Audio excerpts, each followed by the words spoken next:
Guys, we have a setup here. We just got this new cage which is one piece. We can also close from the middle and open it as well, so which is good thing, so the birds can fly around.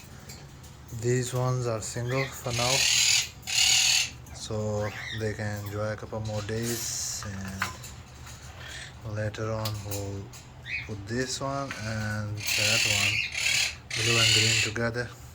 And we have one female here, blue, and one yellow Quaker parrot. Let's see.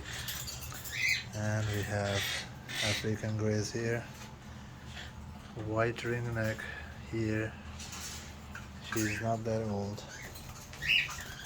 And the albino cockatiel that I already showed you. It's a beautiful pair. We just got it.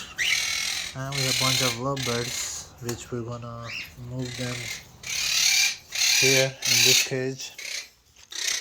And we have Quaker parrots. What's up? Why are you screaming?